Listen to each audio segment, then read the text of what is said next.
Hello, everyone, and welcome. Thank you for coming tonight. My name is Matt. I'm WRFI's Executive Director. Here welcoming conservation across boundaries and environmental ethics. Tonight we're going to have conservation across boundaries start our presentations, and then environmental ethics will go second. Just a quick note about the Wild Rockies Field Institute and what we do. Our goal and mission is to inspire the next generation of environmental stewards and engage community leaders.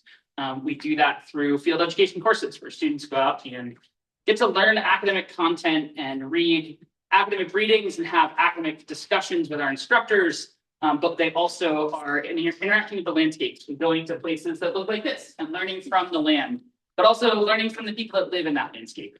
So visiting with guest speakers, Indigenous elders, community leaders, elected officials, all those kind of folks across the places we visit. And through that, we construct these really rich understandings of the world. So tonight, you get to hear two of our courses present on what their journeys have been like. And then we have some drinks and refreshments after they wrap up. And we'll go from there. So without further ado, conservation across boundaries. I want to say something. Cop, come here. Because we are the instructors here on the last two sections, and we just want to acknowledge we just got off the river today. We got out at 4:30 this morning, just paddled in the dark. It was beautiful. And these students worked so hard the last couple of weeks. They were more than 6 weeks out in the field. So please welcome them. They're amazing.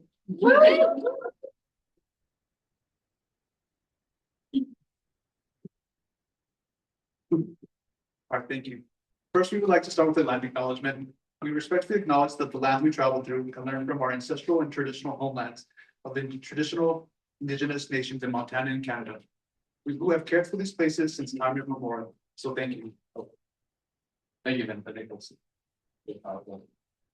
Without further ado, we'll get started here. Thank you all for coming out, saving space for us. We really appreciate it. We are the 2026 Conservation Across Boundaries cohort, and we had the opportunity to study the various political, social, and physical boundaries across the Yellowstone to Yukon region. And we got to study it while we were actually in a lot of those areas. It was really cool. Yeah, so we were out there for a whopping 42 days, and our course was broken up into about 4 sections. In our first section, we went into the Bob Marshall Wilderness, which is in northwestern Montana, and we backpacked a nice loop there. It was so cool. And then in our second section, we kind of went all over the place. We were mainly in Alberta, but on the way there, we went to Glacier National Park, of course, which is in northern Montana. Then we went to Waterton as well, which is on the Canadian border. So basically just the opposite side with the Canadian border intersects that. And that was super cool, very beautiful. We also did some work in Alberta, some trail crew work. That was super cool. We're getting our knees dirty, pickaxes and stuff, just chopping things up and walk on. We did a lot more in that section. I'll let some of these folks tell about them later. And section 3, we went to the Mount Columbia region in British Columbia. That was super cool. We were hiking around glaciers and beautiful snowy mountains. We had snowball fights and everything. It was just and then finally we finished on the Flathead River, which is just back down in Montana again. And like we said, we got here, we woke up at 4:30, and that was roughly 12, 13 hours. I'm like a little tired, but give it a go. So before we jump into a deeper dive, we just want to do some introductions. So I'll go first. My name's Aiden. I'm from Wisconsin. I go to the school of UW Milwaukee. I'm originally from Janesville. It's just south of Milwaukee. And I'm studying conservation environmental science as well as geology and biology. And after this course, I will have 1 semester left of college education. Good evening, I'm Vincent Figueroa. I'm from Zuni Pueblo, New Mexico. I currently go to school in Fort Lewis, Durango, Colorado, and I'm studying environmental conservation management. Hi, I'm Olivia. I'm from Sacramento, California, and I go to the University of Oregon, where I study biology and environmental studies. Hi, I'm Angie. I'm from Milwaukee, Wisconsin, but I go to UW Wilson, and I'm going to be a junior in fall studying conservation bio.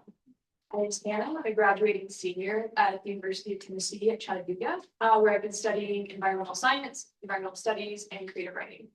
Hi, my name is Althea. I'm going to be a senior this fall at UW-Madison, and I also live in Madison, Wisconsin. I'm studying environmental studies, geography, and indigenous studies. Hi, I'm O'Brien. I'm from Northwestern Wisconsin. I am going into my senior year at UW-Madison, where I study kinesiology and environmental studies. And I'm from New Jersey, and I also go to the University of Wisconsin-Madison, where I study biochemistry, environmental studies, and life science communications, and I'm going to be a junior in the fall as well. And to begin, I'd like to start with a quote that we think well encapsulates a lot of the values and lessons we've learned about conservation over the past 6 weeks. This is from a piece called Returning the Gift from Robert Wilkemmer. Robert Wilkemmer, who is a member of the Potawatomi Nation, a botanist, and an environmental writer. And it reads, "How can we reciprocate the gifts of the earth? In gratitude, in ceremony, through acts of practical reverence and land stewardship, in fierce defense of the beings and places we love, in art, in science, in songs, in gardens, in children, in ballots, in stories of renewal, in creative resistance, in how we spend our money and our precious lives, for refusing to be complicit with the forces of ecological destruction, in healing." This quote talks a lot about community. And to me, community is something that embodies a multitude of ideas: reciprocity, gratitude, togetherness, inclusivity, and importantly, complexity. As we've experienced these 6 weeks together and learned a lot, we've realized that community is an essential foundation for successful conservation. Historically, conservation has been fueled by westernized institutional knowledge and political and economic power, and overall goals that prioritize quantitative standards of environmental health over the well-being of these ecosystems and people that are so intertwined. And so as we've dove into readings and field trip opportunities and meetings with various members of local communities, we've come to learn that successful and sustainable conservation begins with and continues with the guidance and input of people who know, use, and care about the land the most. The importance of community, this idea first came to fruition on our second day of the course. We hadn't really found our rhythm as a group yet, and we were still a little awkward with each other, but we became pretty cohesive when we met with our first guest speaker, Jim Stone, who is a rancher in Obando, Montana, as well as the board member of something called the Blackfoot Challenge. The Blackfoot Challenge is a conservation initiative that focuses on protecting 1.5 million acres of a watershed known as the Blackfoot Watershed. And this region is essential for ecosystems both within and outside of Montana. And so as Jim was talking to us and sharing his perspective as both a rancher and a board member, he really emphasized this idea that the power is in the people. Once a month, the Blackfoot Challenge hosts a meeting in town where anyone and everyone is welcome to come speak. They can share problems, concerns, desires, things they're noticing in their local ecosystems, future land use interests, whatever it may be is welcome. And it's these perspectives that are informing meetings between Blackfoot Challenge board members and government officials who have actions, resources, and policy that can back these conservation initiatives. And so something really powerful that I took from this conversation was the diverse variety of stakeholders that were welcome. There is not only space for people who simply want to protect the lands and don't want people to touch them, but also Indigenous peoples, ranchers, farmers, loggers, ecologists, regular townspeople, environmentalists, whoever it may be, their perspective and their knowledge is valued. And I think that's a really important idea for myself and others to carry forward, is that having conversations, they may be difficult ones, they may be with people you get along with great, but reaching out, building those bridges and having those conversations is really essential in making progress, especially in conservation. And so this idea that we learned day one and we built on over the course of the 6 weeks, and we bring with us here day 42, as we'll all talk about, and something we'll carry forward as well, is that it's really the diverse representation of interests, identities, and community values that create this strength and passion and knowledge that drive conservation forward.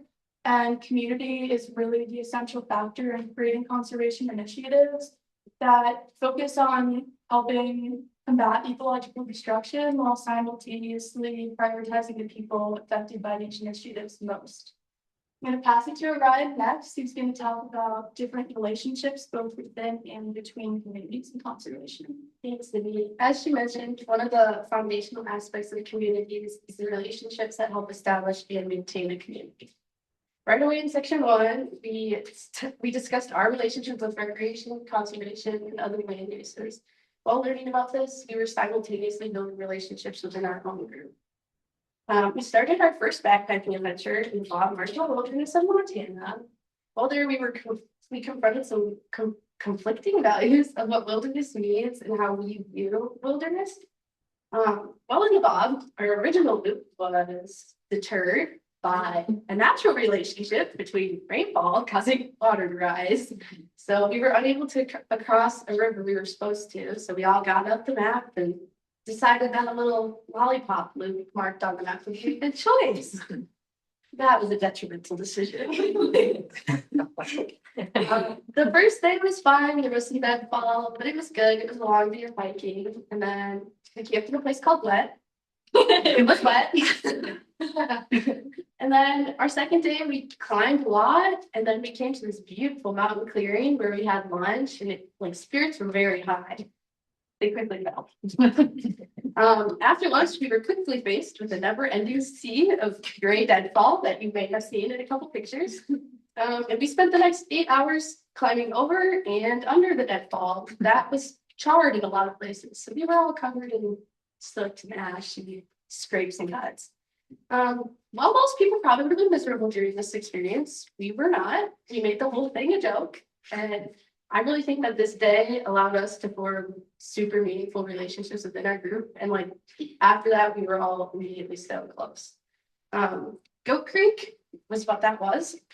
Goat Creek also brought many ecological relationships to the forefront, like the forces that caused all this deadfall that we spent the day climbing over, as well as how recreationalists interact with the trails and how hard trails can be to maintain. We were given the opportunity in section 2 to further explore that relationship when we went to Alberta, Canada, and helped build a section of the Great Divide Trail. We also did a little maintenance on previous sections.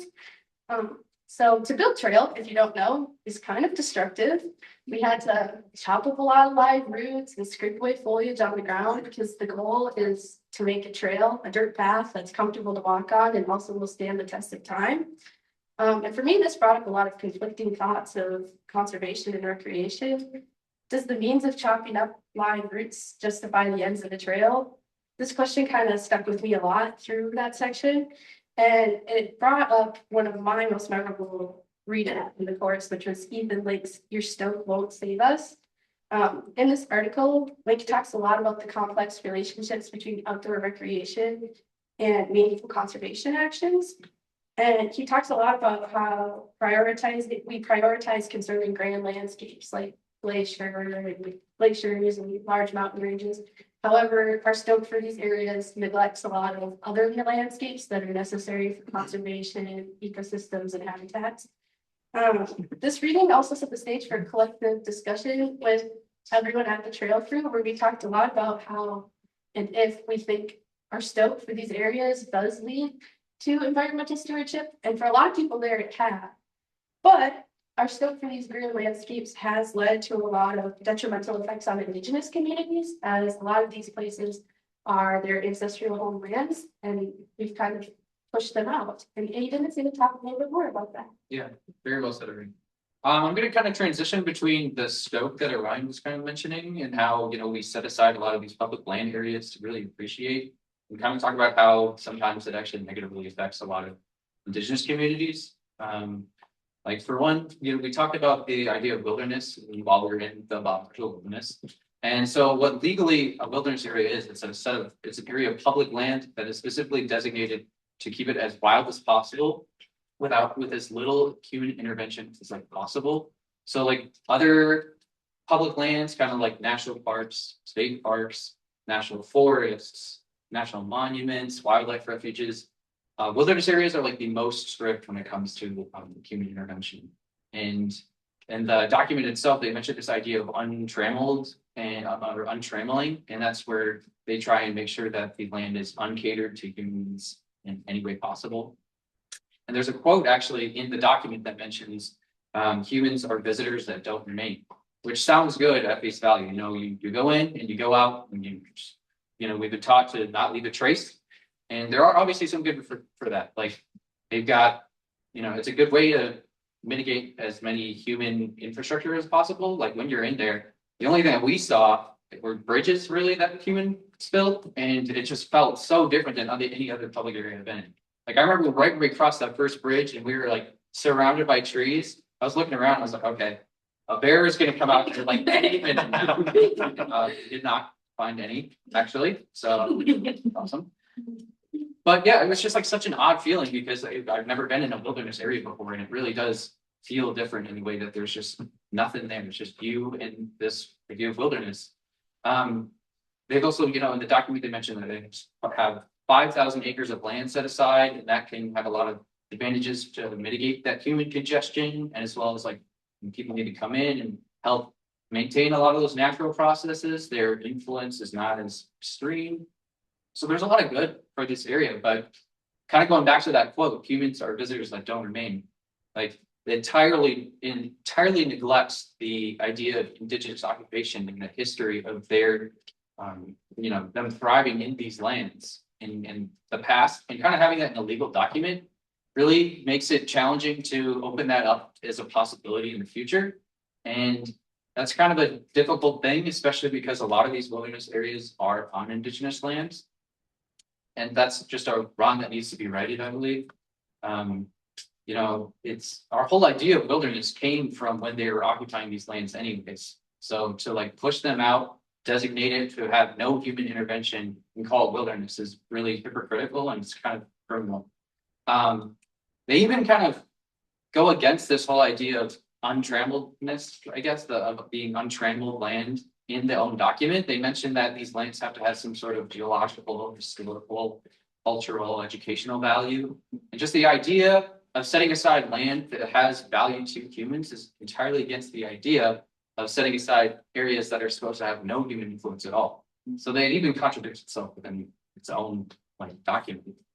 Another moment that really sticks out to me when we're talking about how public land kind of negatively affects indigenous communities is when we were in Waterton. As I mentioned, that's the Canadian, basically the Canadian version of what Glacier Park is. You can literally go down the lake, and at one point you just end up in Waterton because the border just crosses right through it. We were there for a class.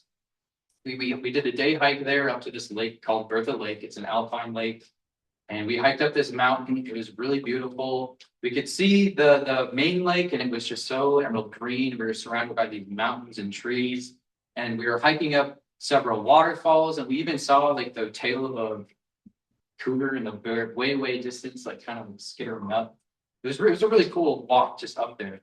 And then when we got to the lake, we took a dip in it. It was really freezing. We'd been in cold. It gets worse. But after that, we had class on the shore, and it was just such a memorable experience for me. We read this piece by Mark David Spence. It's called "Crown of the Continent: Backbone."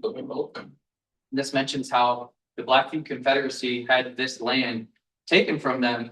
Well, they had to sell it because of the extermination of the buffalo that was permitted by the United States.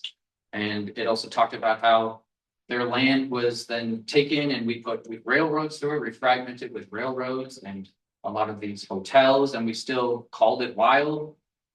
And something that really stood out to me in that document that we read is they were advertising the Blackfeet culture to get people to go and visit the park. They say that you need to go to the area because there's specimens of a great race soon to disappear. And I just thought that was wow, it's really crazy. But they did that as on the radio, and I thought that was just bizarre. They were restricted from accessing these areas for resources via hunting and fishing, and even now it's still a little dicey between what is acceptable and what isn't. And just being in that area and sitting down where we were and just acknowledging what the land was while reading that and understanding the historical context, it's just one of the most valuable educational experiences I've ever had. And I don't think I would have ever gotten that if I had been on a course that wasn't like this. And I don't know, I can't even put it into words because it just stuck out to me so much, but it's just like, I don't know, you go in with all these, you know, growing up, I had a lot of these nice ideas about public land, like national parks and everything. And it's like, wow, we're so beautiful and we're really protecting these areas. But then you learn about history like this, and it really starts to make you think about things in another way. And I think just moving forward, I really want to kind of take what I learned there and just apply it to all public land that I access and just kind of figure out how I can respect it and see who it actually belongs to, maybe talk about how I can give back to that, what I can do to make sure that, you know, I'm doing the right thing when I'm visiting, like maybe just being respectful in general. Yeah, so that was just a very insightful thing for me. And I just think it's kind of bizarre that we've just normalized the fact that Indigenous land is just, you know, that's a ship that has been sailed. It was installed 200 years ago, so it's not going to get solved now. And so any way we can work towards it, I think is great. But yeah, I'm going to pass it over to Vince, and he's actually going to talk a little bit more about some of our in-person Indigenous conversations that we had with a lot of tribes and kind of blending the idea of traditional knowledge and education and see how that balance works. Thank you, well said. So we had the opportunity to speak with Indigenous guest speakers. We started off with Alicia and Cows in Browning, Montana, from the Blackfoot Reservation, as well as Ken from Buffalo Head Smashing, who's also as well as from the Piikani tribe of the Blackfoot in Alberta, Canada, in which he's taught at the Head Smashing Buffalo Jump. This had a big impact on me, being able to have the privilege to visit their homelands and learning about how they implement traditional ecological knowledge, which was inspiring to see other Indigenous communities working together, as well as for how they would protect their traditional ways of life and history and land. Alicia and Taos explained to us and taught us about their history, cultural traditions, language, sign language, and stories in which they lived through their everyday lives, as well as how they implemented them in through their education system. This showed me how important it was to practice stewards like cultural burning, wildlife migration, habitat restoration, and buffalo restoration, all while working together as a community, which allowed for them to be sovereign in their ways of life and work to teach and practice respecting one another and motherhood. After we had the opportunity to visit Head Smashing Buffalo Jump World Heritage Site in Alberta, Canada, was also very powerful, as being able to experience firsthand the sites in which Indigenous tribes practice their sovereign rights to harvest their subsistence of buffalo, through which Indigenous people hunted bison since time immemorial by driving them off cliffs. It was explained from a descendant of that tribe, which was very powerful, a gentleman named Ken. I was able to have a one-on-one personal conversation with him, in which we shared our similarities of culture and traditions. It was very informational, in which I was able to learn firsthand and such a reconstruct of the why to why, as well to get a full understanding of his culture and his traditions, which as well as being able to understand the history in which many Indigenous tribes have faced in the past years, but also being able to firsthand see that they continue to thrive. Being able to hear from these guest speakers was reassuring us to see other tribes as also working to revitalize their sovereign ways of life. As growing up in Zuni Pueblo, we're able to implement it into our education system, which the structures would allow for more growth, as well as planting the seed and allowing for individuals to work on their language, oral storytelling, foraging, gardening, all while blending in Western ways of teaching, which would help introduce students to Indigenous practices. At a young age, which would build respect for the land, local cultures, and importance of conservation by allowing for thriving and Indigenous ways of life and teaching. These experiences remind me that the environment is much more than just the environment. It is our home, it is our culture, it is our relationship, it is more than wild science. And with that, Olivia is going to speak on wildlife corridors and community conversations. Thanks, Vince. I'd like to start with a quote from Locke's Nature Needs Half, an article that we read outlining the necessary and hopeful agenda for protected areas. The Nature Needs Half movement seeks to collectively assert a vision in which humanity returns to one species that is humble enough to understand that we must protect all life and the processes it depends on for our own well-being, and because ethically it is the right thing to do. It is about fixing the human relationship with nature by recognizing that any relationship needs mutuality to be healthy. One of the regions we focused on this course that has been a really good example of how this positive coexistence can exist between humans and wildlife is in the Yellowstone to Yukon region, or the Y2Y. The Y2Y is a really important wildlife corridor for many ungulates, mammals, large carnivores like deer, elk, moose, wolves, bears, many others too. And fragmentation from human development and use really pose a threat to the survival of these species and the ecosystems that they're part of and also that we're a part of. Jurisdictional boundaries also the ones that cross the US, Canada, states, provinces, all challenge these natural roaming and migration patterns of the animals and really challenge how these areas can be connected consistently to allow these animals to exist in the ways that is most beneficial to them. To meet the objectives of conservation biology also discussed in the law article, an extensive network of protected areas and sustainable management of surrounding areas is required. One of the ways we learned about how to reduce this fragmentation for the social and ecological benefits to species and the land is through monitoring, research, and installation of wildlife crossing sites with the help of local communities and collaboration throughout that process. Across the course, we talked with many guest speakers on this topic, and I'm going to share a few of those experiences.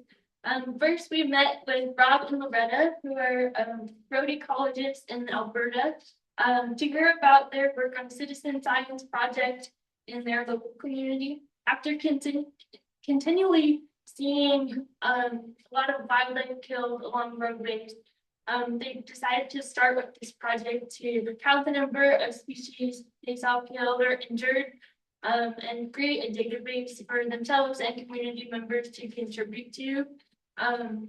They hosted like volunteer days where they would just walk along the highways and count all the species they saw, and then even go further away if like a deer was injured on the road and died further away. And those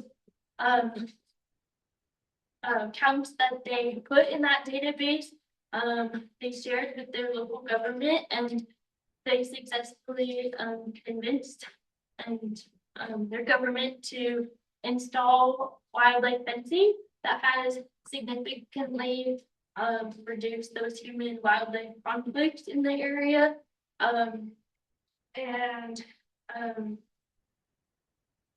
This data collection also is an example of how citizens of the whole community can engage in science, no matter what their background with science is. And for me, and I think all of us who aren't yet even finished with our degree, it's really inspiring to see how anyone can still engage in science, even if maybe you don't even feel connected to science in that way. You can still contribute to your local community and engage with the environment in a way that benefits all of us, the whole ecosystem.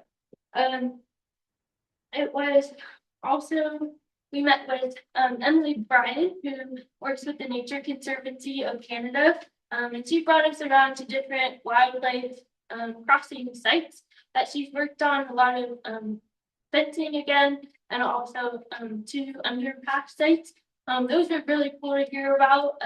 She talked about all the success she's already seeing and like all the animals she's viewing on the cameras that are going through those. And I wish I could have seen the videos of that too. That seems really exciting. But she also shared about how to, in that process of getting those sites installed, she worked with a lot of stakeholders in the area, including the First Nations, their renters, other local community members to really meet their needs and see what their values are and what would be best for their community as well as the wildlife and including those values and voices that have historically been underrepresented, and as well as those animals who can't even always speak for themselves about how areas that humans develop are starting to be more industrialized was really powerful too. It was also exciting to see how these different areas of study like social sciences, environmental science, biology, and indigenous traditional ecological knowledge and ways of knowing were all combined to create a better understanding of the issue itself and produced outcomes that are better for the whole community and that are more sustainable for the long term. We also have loved seeing these wildlife crossing sites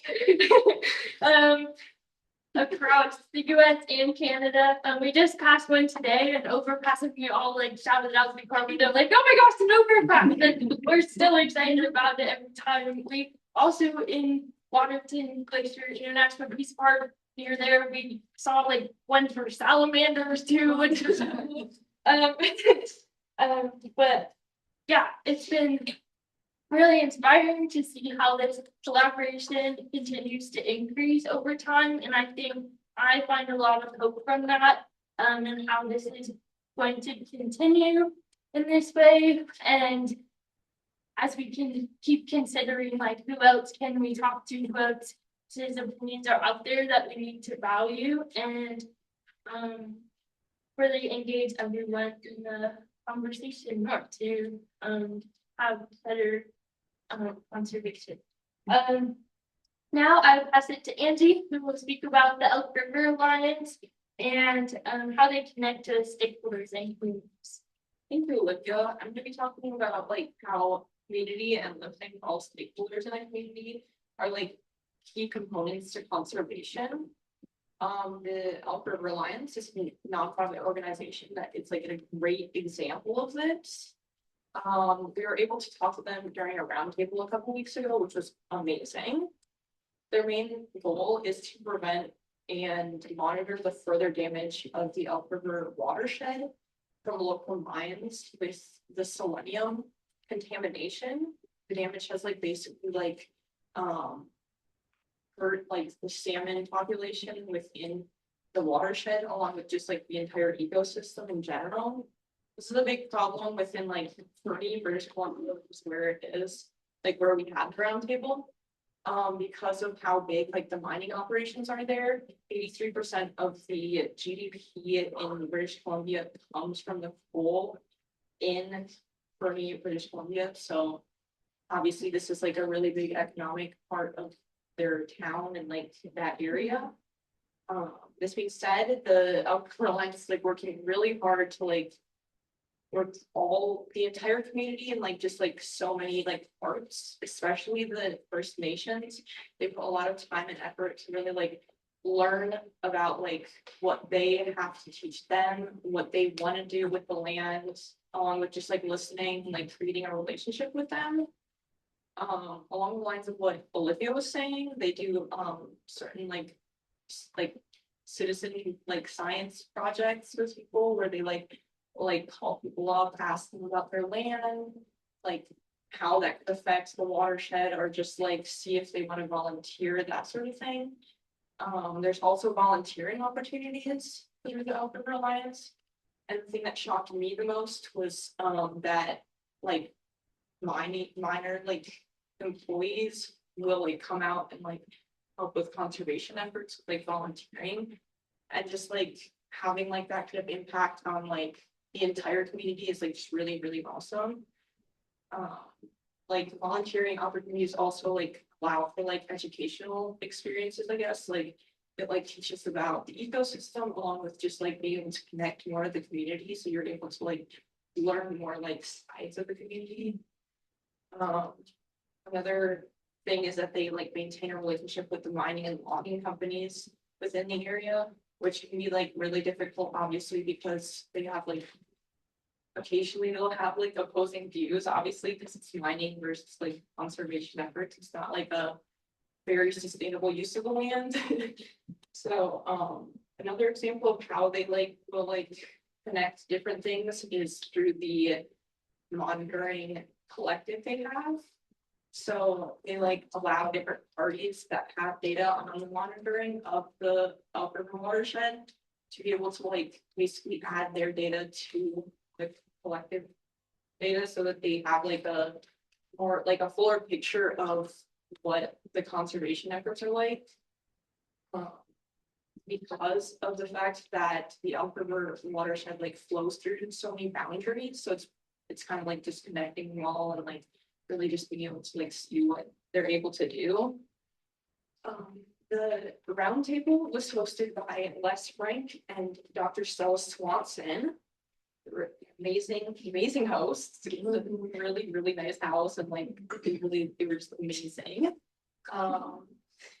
Les Frank is an environmental consultant for industrial noise, and Dr. Stella Swanson is a biologist and founding member of the Elk River Alliance, along with working on the board of the International Joint Commission, or IJC, which is a independent body of like representatives from the US and Canada that also has a tri-governmental recognition with TUNAHA, US and Canada, that allows all voices to be heard, along with the continuity of conservation like legally in the boundary waters. Just being able to like see and like talk to like the people that are like creating these relationships and like creating communities, I guess, like has really inspired me to like once I get home, like to go out and like talk to people more, like even just like during class, or like go out and like join like a club, or like volunteer more, like just like go out and do something. But we're going to pass it on to Hannah, who will be talking about the Jumbo Wild study case relating to community conservation. Thank you, Angie. So as Aiden briefly mentioned at the beginning, in our third section of the course, we had the opportunity to spend about a week backpacking in the Jumbo area in southeastern British Columbia. And this area is stunning. You've seen a few samples from our pictures, but it's an incredible unbroken landscape, mountains and glaciers, lakes, and beautiful clear water. And just a bit more context for the area. It is okay. But yeah, so during that week that we had in the Jumbo area, we worked through a case study because this area has actually had a lot going on in terms of conservation and differing ideas of what people want to have going on with the land. The first thing is that this area is the sacred and traditional land of the TUNAHA Nation, and especially related to the grizzly bear and the spirituality and significance that surrounds that area and the grizzly bear. And Western science has also identified this area as an anchor population for grizzly bears.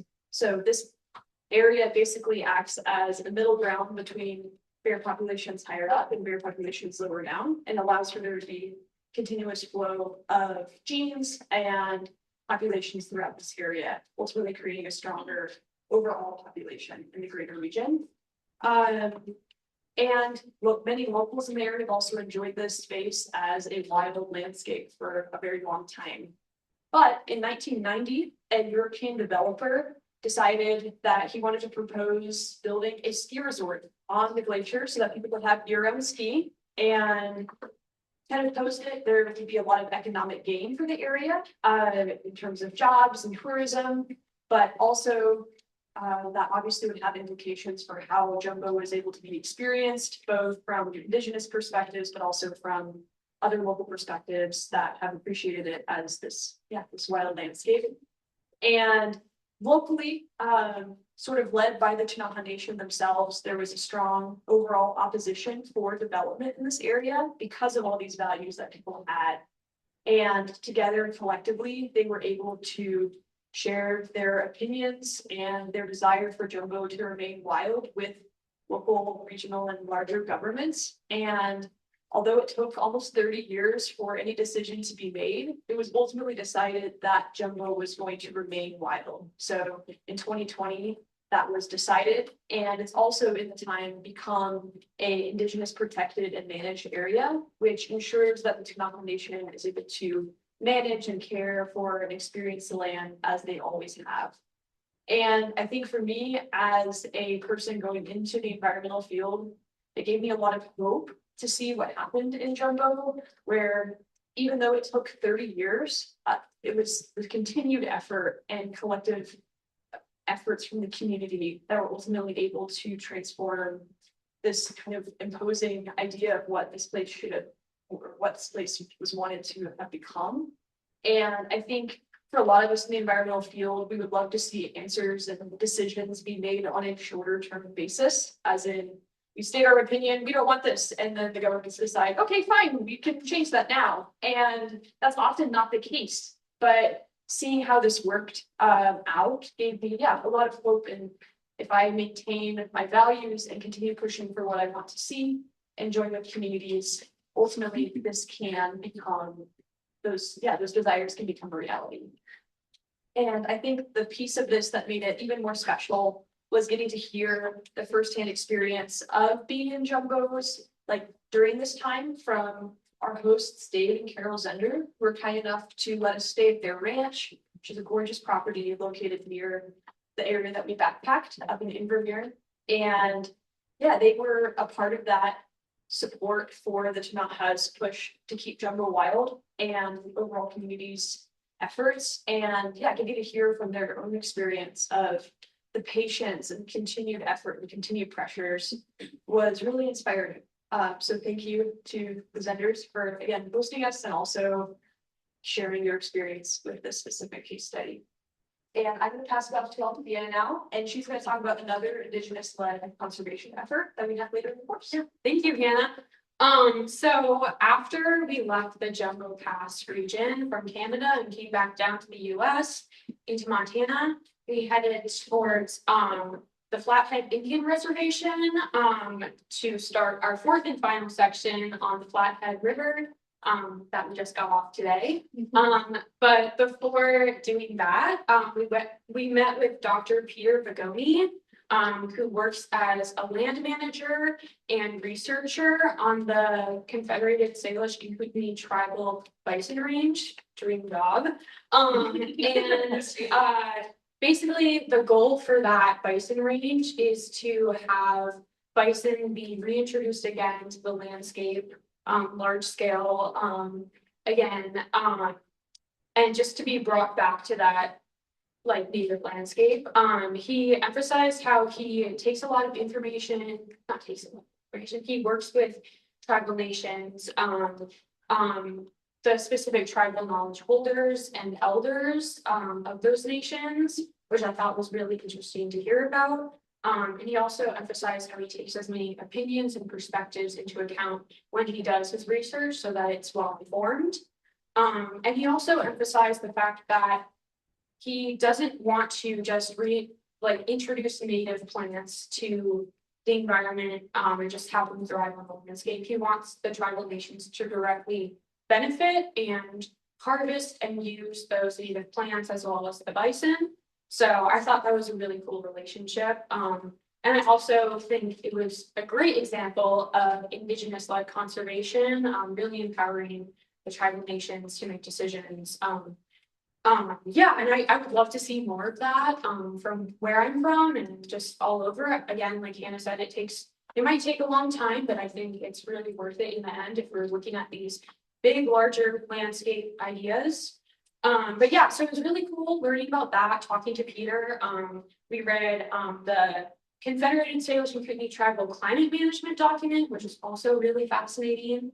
And then also we touched on a news article about the bison range that was released in 2021 and stated how the bison range land was recovered back to the tribal nations, which I thought was a great success. and just great news all around. And I think it really touches on how important collaborative efforts and community-based decisions are needed for conservation goals, like this bison range.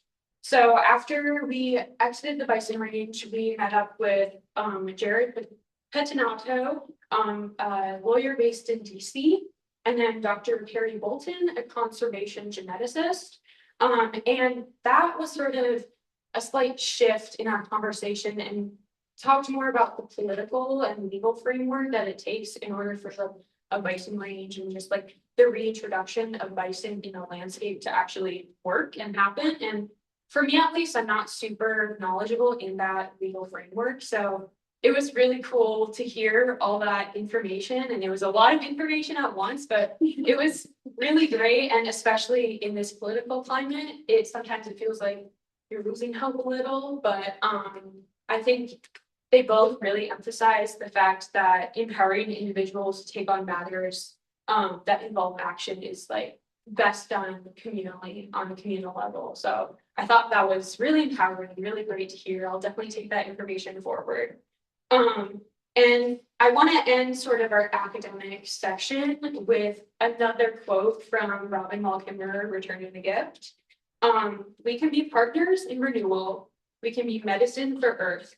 If our leaders don't lead, then we have to.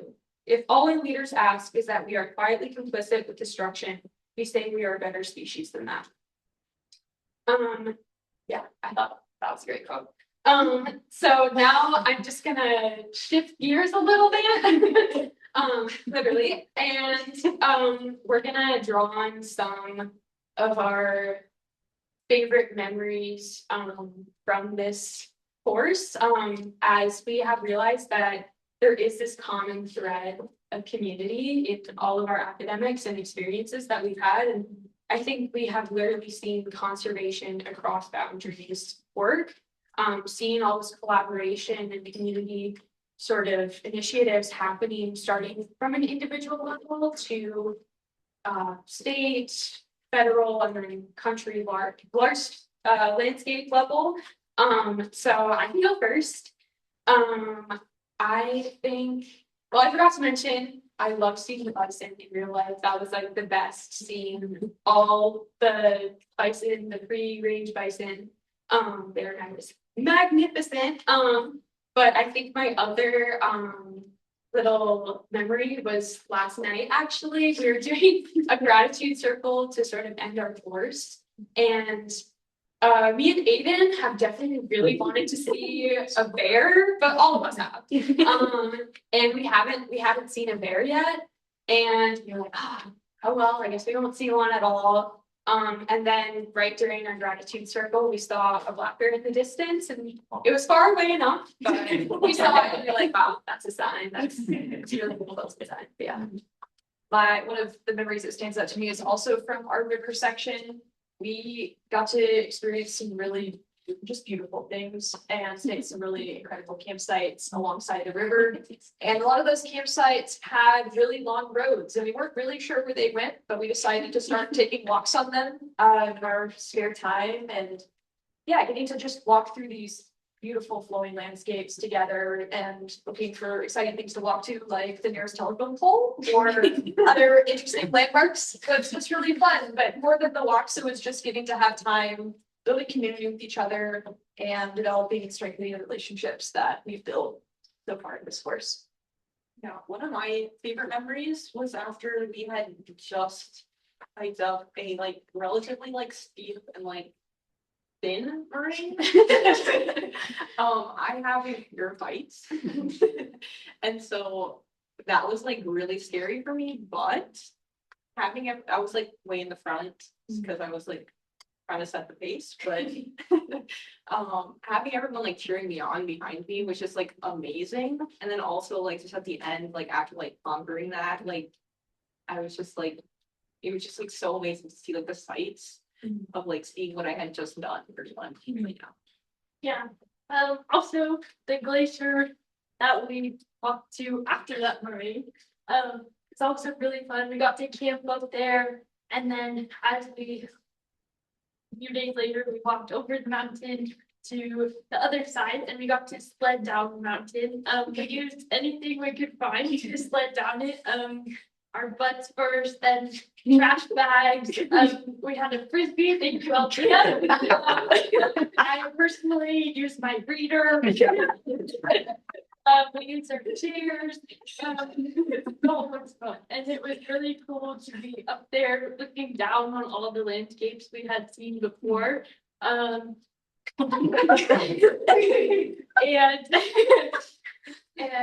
yeah, it was cool to see those landscapes from a different view that we had previously like seen from lower, like drawing or doing our observations, and then just now looking down into a vast valley. It's really, really cool.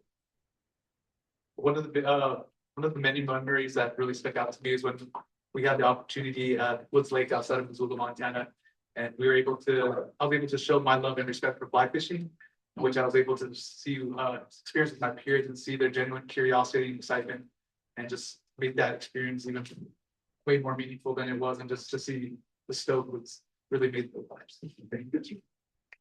I think my favorite is when we hiked up 2,000. Oh, that's nice. We hiked up 2,000 feet up Jumbo Pass, and when we got there, it was just that beautiful view. We decided that we were going to wake up at 5:30 to look at the sunrise. And I remember just crawling out like 5:36, being so tired and miserable. And I think I was the last one to get up. And then when I got out there, I just saw like 5 different beings just in sleeping bags on the ridge, just watching the sun. It looked like she was just going to fall through just slide down the sleeping bag.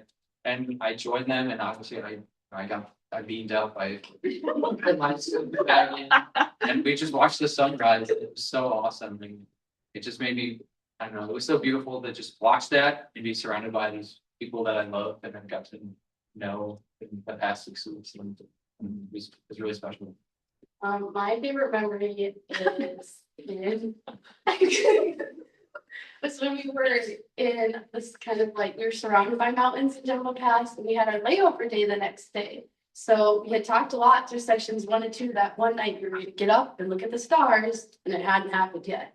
But we decided that the night before layover day was the time. So I set my watch alarm for 2:30 a.m. and so did a couple other tents. And when 2:30 came, there was a lot of collective groaning from my tent that we were awake at this time. But I knew if we could just like open the tent door, it would be worth it. And we did. That we couldn't shut up about our amazement. And I don't think I've ever seen somebody shooting stars in one time. And they were just, the sky was so clear. It wasn't very cold. Like we all just kind of laid out there for about half an hour together, like collectively. Like, ooh, look at that. And it was just a really good, like, communal memory. Yeah, the memories that come to mind for me are the days that our plans A, B, and C did. But we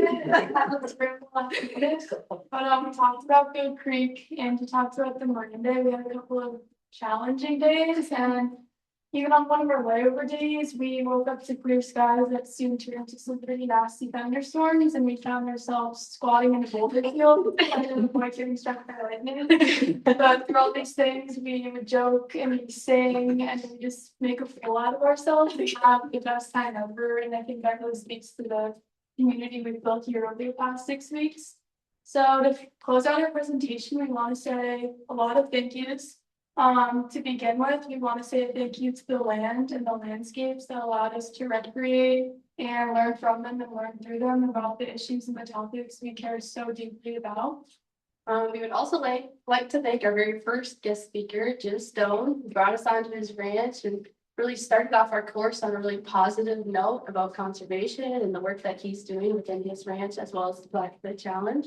And then we would also like to thank members of the Blackfoot Confederacy, Taos and Alicia Yellow Owl here in Montana, who taught us a lot about their cultural traditions and even some sign language. And then also a member of the Blackfoot Confederacy in Canada, Ken, who was our tour guide at the Head Smashed Buffalo Jump, which is a World Heritage Center in Canada. We'd also like to thank Robin Loretta again, as well as Tony Ryan, for teaching us more about road ecology. Before this, I've never really considered it or thought much of it. And also just showing how engaging with your community can really benefit conservation as a whole, and it's actually a lot easier than you might think. And special thanks to taking the time and effort from the conservation group of the Elk River Alliance, Chad, Finley, and Caitlin, as well as our loving, amazing, generous host, Dr. Stella Swanson and Les Frank. Thank you so much for the time and effort. I'd like to thank the Great Divide Trail Association for bringing us in and helping us get organized to build trail. Keith, Jim, and Loretta really showed us the ropes of how to build the trail. And also, I'd like to thank Dave and Carol Zender, who hosted us on our ranch, on their ranch, not our ranch. Their ranch land. And also taught us about their private land conservation work in their community and their efforts working with the jumbo wild movement that Hannah talked about. I like to thank Isaac Birdstone, was our tour guide and guest speaker at the Yukon Interpretive Center at the St. Eugene Center. And he told us about his like firsthand experiences in a mission school. I'd like to also thank Jared Vitinato, who taught us about like the legal frameworks of conservation along with his efforts in conservation for bison. Along with Dr. Perry Bolton, who told us about her conservation efforts with rosy finches. On top of also thanking Dr. Peter Vigoni for teaching us about like the ecology and like how like he works at the bison like range and just like everything he taught us that day was just like so awesome. Thank you. I would like to thank all of the WRFI staff for making WRFI possible and up and running and as smooth as it can be when working in the outdoors. Your guys' efforts don't go unnoticed from us in the field. So without you guys, it wouldn't happen.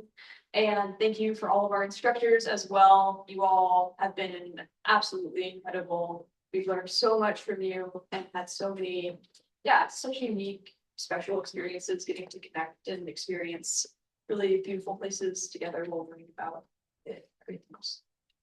And then lastly, we would like to thank all the family members and friends and individuals that all helped us get here and support us throughout that journey. So thank you so much.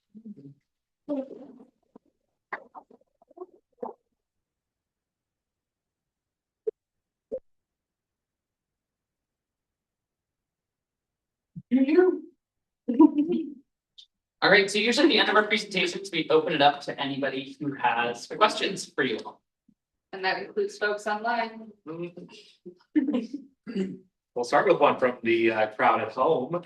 What is the biggest takeaway, whether it be academic or personal or etc., that each of you have had from this trip? Yeah, each of you. I can start.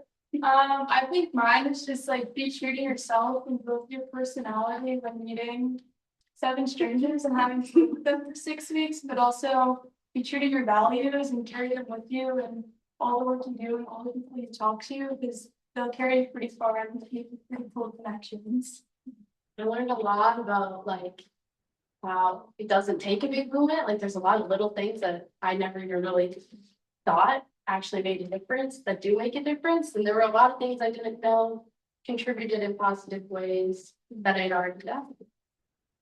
I think for me, the biggest takeaway, like obviously this was such a good academic environment for me, but I came away with a lot more personal things than I thought.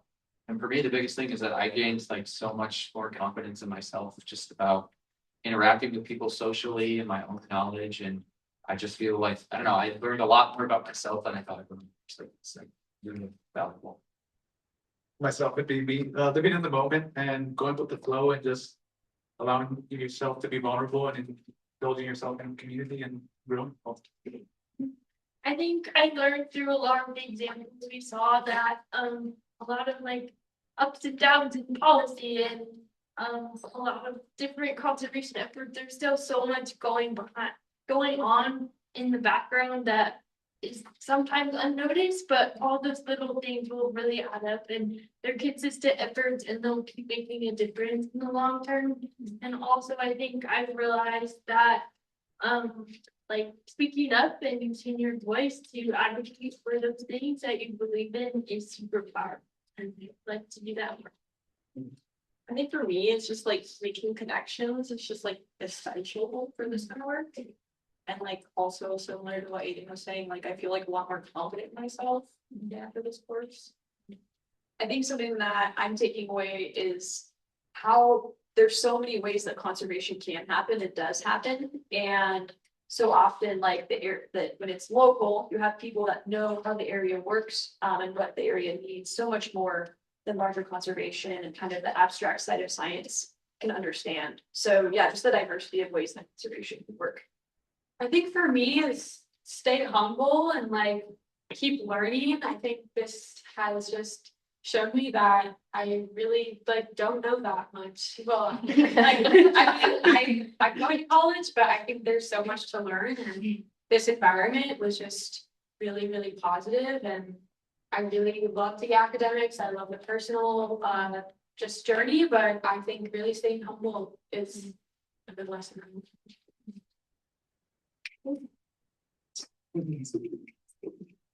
Got a question for you. So you all travel through various nations, right? So in the United States, with some of the United States, with the government structures of our federal government, you travel through Canada with the structures of their governments, and you also travel through Indigenous sovereign nations, various nations. And I'm curious what your reflections are. You don't all have to say, but like, you know, a couple of you, like what reflections you have on those different governmental structures and how conservation looks the same and or different in those, you know, in the conservation across boundaries way. As you cross those boundaries, what do you notice?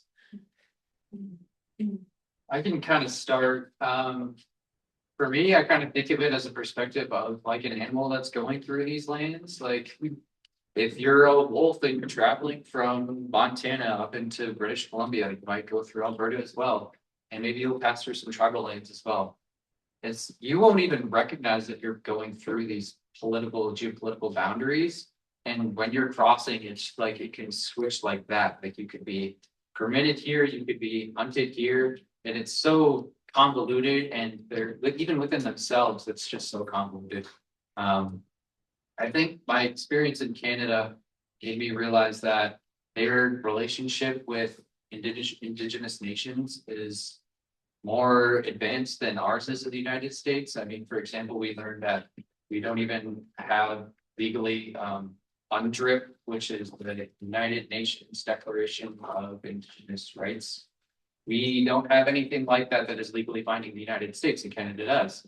And they have something called the Truth and Reconciliation Act, which is to help right a lot of the wrongs of some of the residential schools that were made and a lot of the kicking up the land.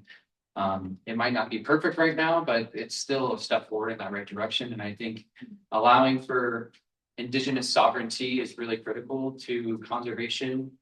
So the relationship with the wider governments as well as the Indigenous governments, I think that's really crucial.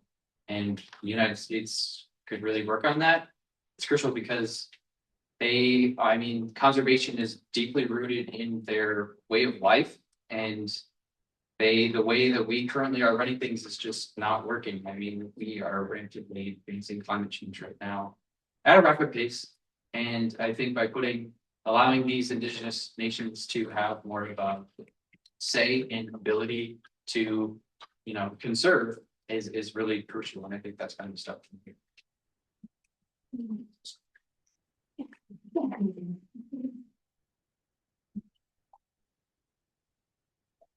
We have another question from home. A major part of this experience has been facilitated by the unique and diverse geographies that you have traversed. In thinking about your local and home communities, what do you want to bring home to continue to build from these experiences locally?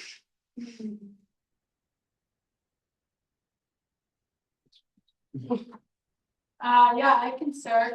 I think just being in so many different places physically and talking to so many different kinds of people, I've kind of found this thread throughout that it starts with you and it starts from what you advocate for and what your values are and what you think are important things to do. And so I think going home, I have the mindset of instead of looking for conservation groups or organizations facilitating different projects, it can start small with me and things I want to do. It can be something as simple as trash cleanup in my hometown or bringing a couple of friends to go work on the edge of the lake somewhere to help out with something. But I think just seeing all these different things that people have been able to do and how starting small grows to something so large, I'm just gonna take home with me to just be brave and get active and start doing things and stop waiting for like a larger group to like facilitate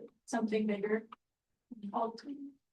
Kind of going on what Cindy said, I definitely want to get involved more with a lot of local efforts. I think I kind of got caught up in college and it's a busy time and I used to do a lot more back home than I did now that I live in my college town. And I learned a lot of like ways that you can make a big impact with little, like just doing little things. And I want to do more little things and get more involved. Yeah, that's a common theme that will probably be collected. It's just, we learned that doing little things can do so much. And I think for me, living in a big city like Milwaukee provides me a lot more access to communities. And I find myself that a lot of times I can get so stuck where I'm at right now because of, oh, I've got school, oh, I've got work, I've got these things. But taking that extra step just to go out and find those communities and start interacting with them, I think it's just like really beneficial. And because I live in a bigger city, I think I should really take advantage of that while I have it, because I might not live there forever. So I think that's probably positive for me.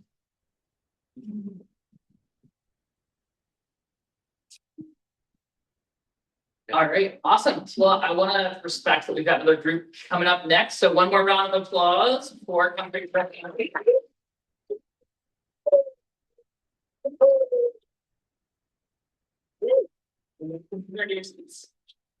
And environmental ethics. Do it.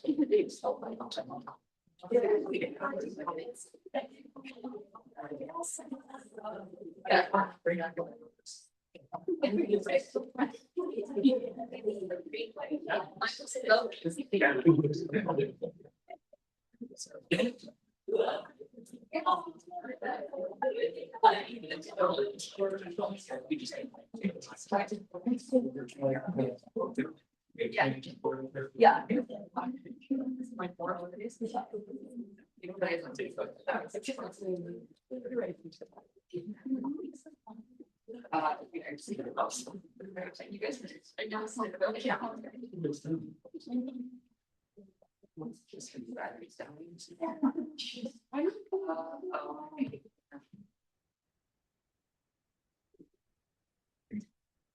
You don't clear the taste of these photos, or you want me to clear me?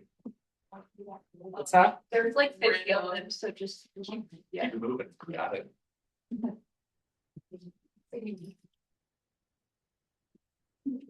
Whenever y'all are ready. Hello, everyone. Thank you for joining us. This is the Environmental Ethics 2026 class.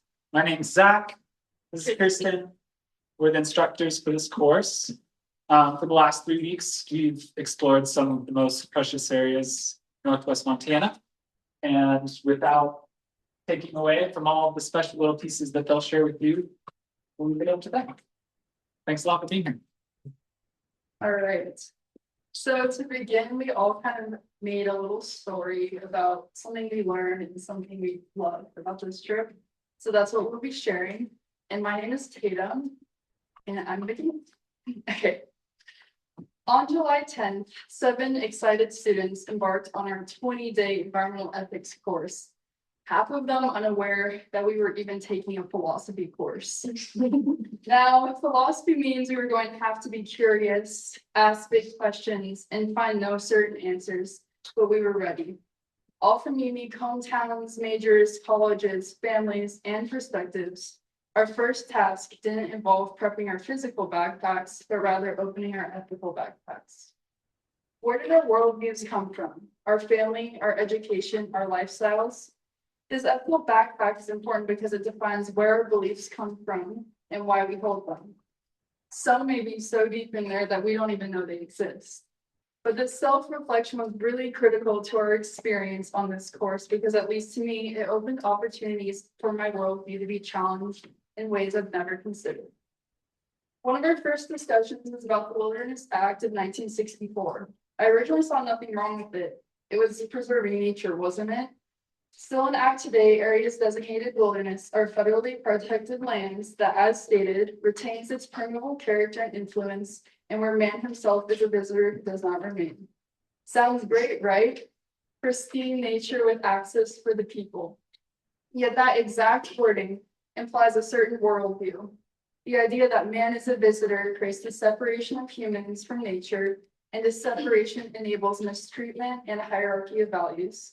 The idea that wilderness possesses permeable characteristics completely disregards the history Indigenous people have had with that land. The very wording of the act reveals the ethics behind it. This realization completely changed my perception of how to view the environment. I now understood how critical wording can be and how my own view, I now understood how critical wording can be and how my own views shape the way I understand things. I realized I was reading with a very specific Western view of nature that divides nature from humans, and initially saw no ethical concerns within the act. But as we further discussed, I was able to observe more of how this specific worldview created many issues regarding the environment, such as what even is wilderness. And yet the thing was, there really is no right answer. Despite the implied Western ethics of wilderness, I believe it is still incredibly important to protect these spaces, to foster relationships and connections with nature. But being able to recognize the values behind things like wilderness is critical to understanding how we weigh our own values. Throughout the class, we learned about many other worldviews that completely shift our relationship with the environment, all conflicting and challenging one another. Our entire 3 weeks was full of this mind-boggling and questioning of what we even know. But it really made me reflect on what my own ethical backpack is made of and what I can potentially switch out. I have always cared for the environment and know that it has value beyond us humans, but I did not realize how the way I word things and the way I frame concepts can contradict those values. It was this challenge to dig deep about what the reading values were and where they came from that translated to my own values being questioned, reconsidered, and changed. Now, I still can't say for certain what I agree with, but looking past right and wrong, we all agree that our values lie in caring for the environment beyond human needs, driving our future actions and lives. Our worldviews we brought in our ethical backpacks may not hold the same values as the backpacks we are leaving with, but regardless, it is open doors to interrogating what we see in both the world, the environment, and ourselves. All right, hi everyone, thanks for coming today. So, our first day backpacking, we arrived at a place called Strawberry Lake at an established campsite positioned way too close to the water. Within the first 12 hours, I was made aware of my impact on the place in at least 10 new ways. To name a few, the toothpaste I was spitting after brushing my teeth, the rubber from the soles of my shoes, the poop or parties that my group and I were leaving behind. All of it was leaving a significant trace, and I didn't even know it. Our first morning, we were faced with the ethical dilemma of whether or not we should stay. For some background, Strawberry Lake is shaped like a bowl with the surrounding topography funneling down into the water. Rain runoff would quickly drain the human waste from the sides of the mountains down into the lake. So, now consciously being aware of the harm we'd be inflicting on the lake, what were we to do? Should we stay? This also happened to be the first major application of the environmental ethics we were learning about in class to the real world. This began a long conversation about opposing values and the weight of the situation.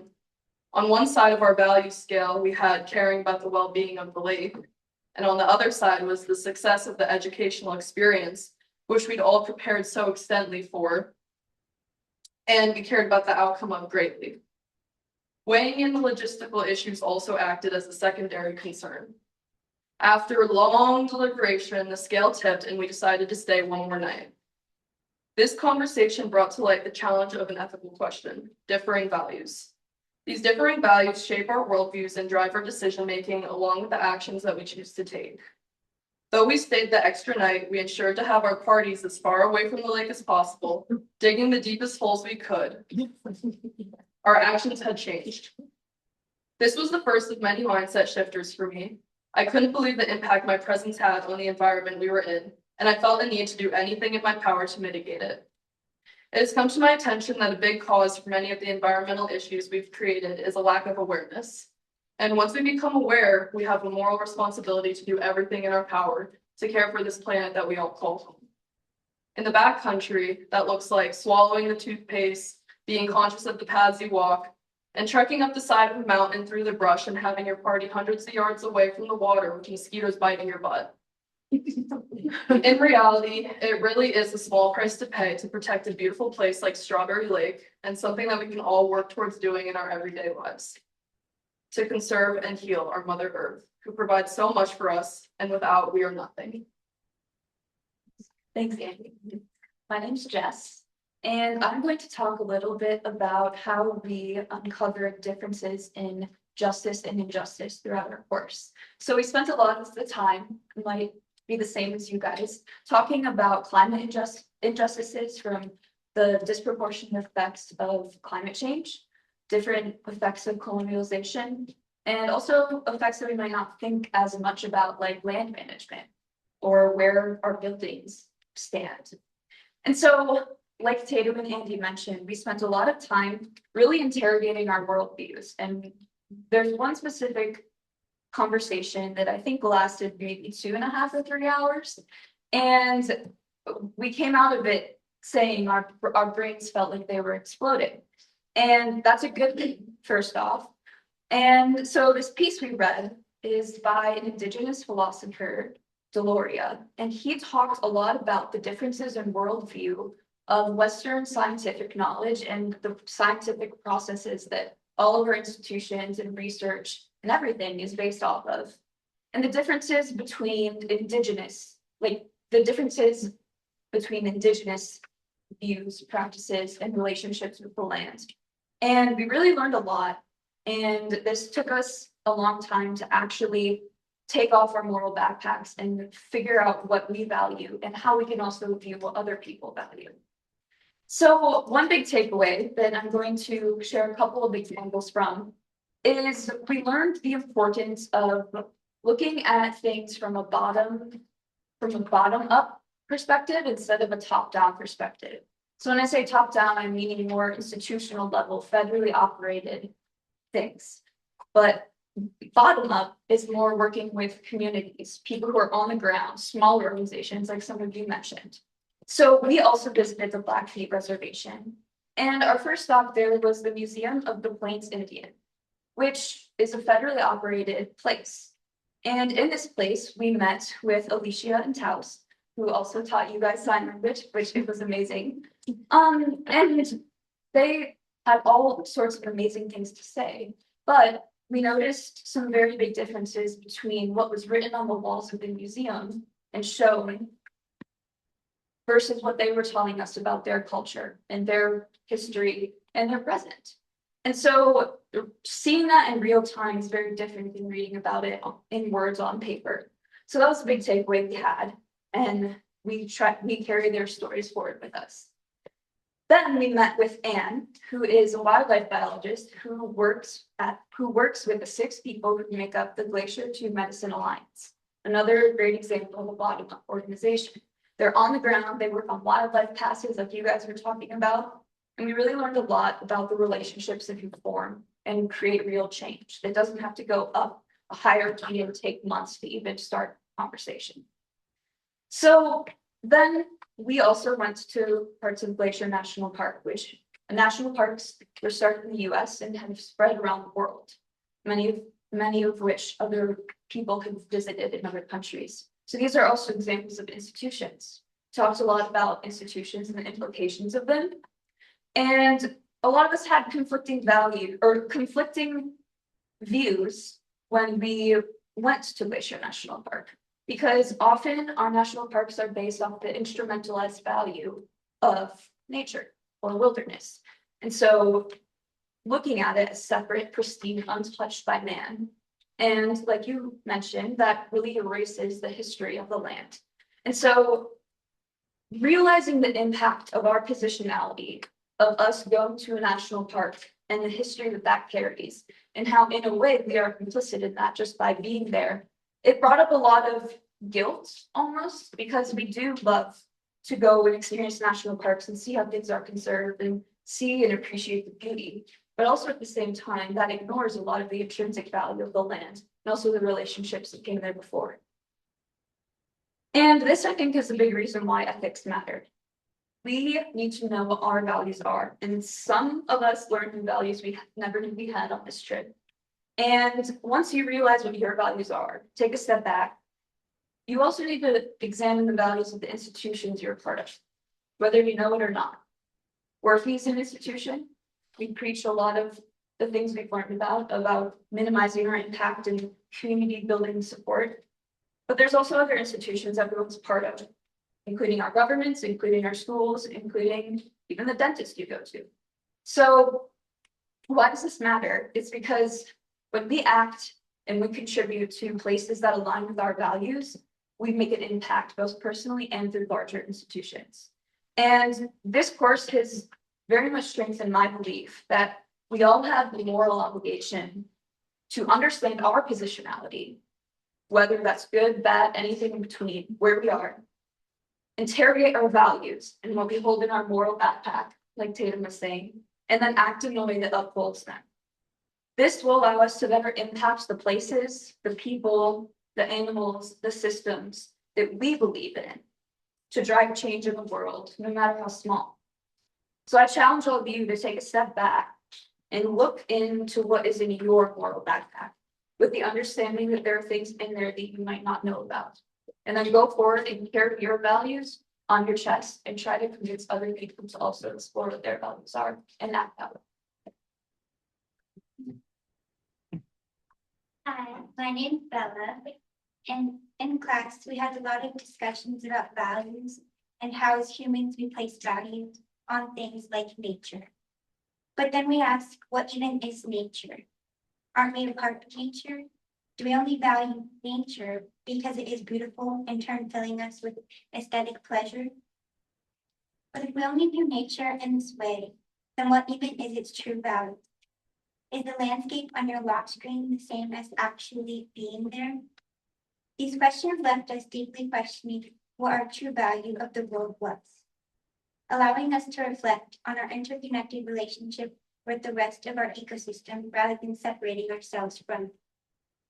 Before this course, I did not really comprehend this concept of a dualistic mindset of humans and nature. Yet, through this course, I have learned what it means to not only value our environment and all the places we visited for what they produced to us, but what they actually meant being present and having presence in the moment.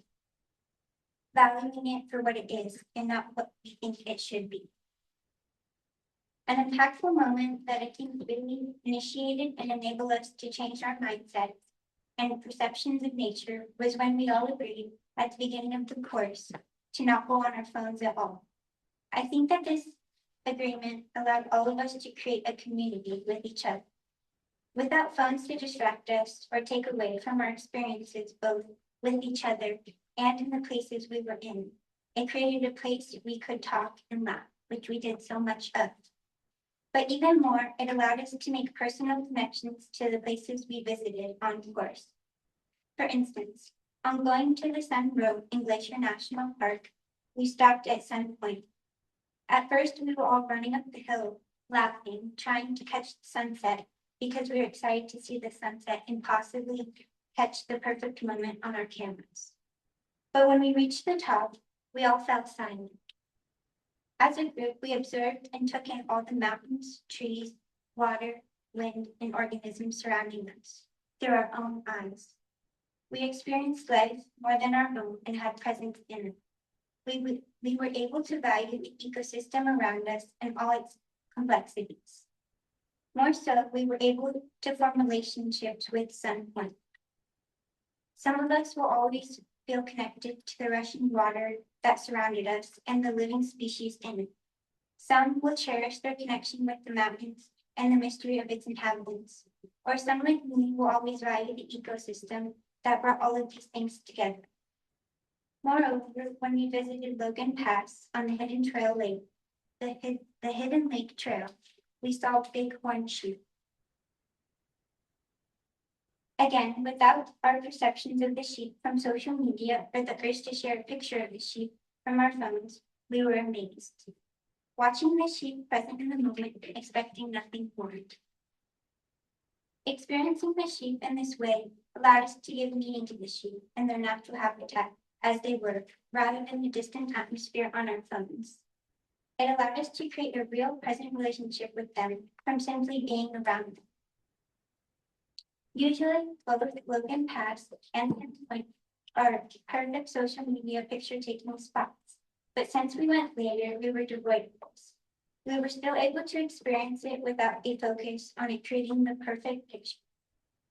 These experiences have allowed us all to disconnect, yet reconnect to our environment and to its ecosystems and form our own relationships with it.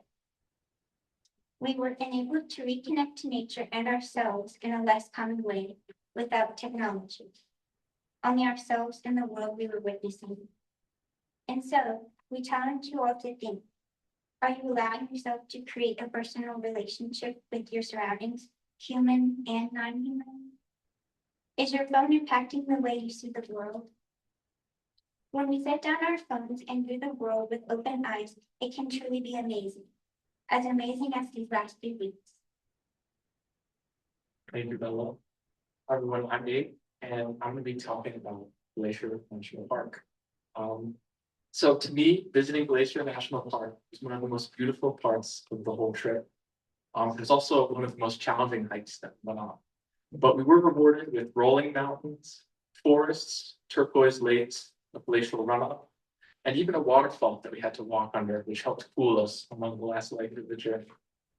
And we even had an amazing guy named Dave Benson, who was a off-duty park ranger.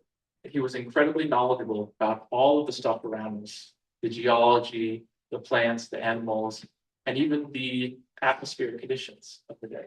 He answered all of our questions with great knowledge.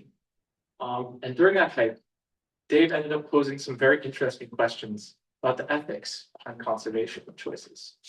And one of these was about what to do with the various turquoise lakes that we were passing on our way up the mountain. So in the 1960s, the Forest Service in the area began stocking these lakes with fish.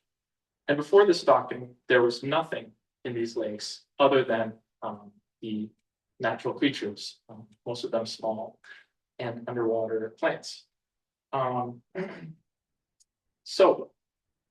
the other areas of the forests outside of the park, there have already been ongoing operations of using poisons to kill off all the unnatural fish in those ponds. And so he was begging the question, should that happen up here in Glacier National Park? So there are many positions that you can take about this issue. If you value the care and the well-being of individual species, you would argue against the culling, the fish, based off the suffering that these fish would face. You also could possibly value the ecosystem and its original form. And then you would argue that, getting rid of these fish would actually be a good thing because it would return nature to the way it was before the human involvement. So there's all sorts of these really complex thoughts that go into land management. We learned from today. And while we're thinking about that on the way up, we eventually reached the Grinnell Glacier, and we were amazed at this beauty. We learned all about the species that, require the glacier for life and enjoy its cooling power just like us because it was chilly up there. So there's a large difference between seeing a photo of a glacier and actually experiencing it in real life. We got to see the runoff, which was being greatly exacerbated by climate change. We got to see the large gaps against the mountain that form as it rolls away. And we watched the glacial flies buzz around the small pools, glacial runoff, which are the only places on Earth that can survive. So while thinking of all of this, we realized that there is significance in being at the glacier because it changes our mindset and inspires us more than a photo ever could. And without being there at that glacier, I don't think I ever would have come to care so much about a place that's thousands of miles away from where I live.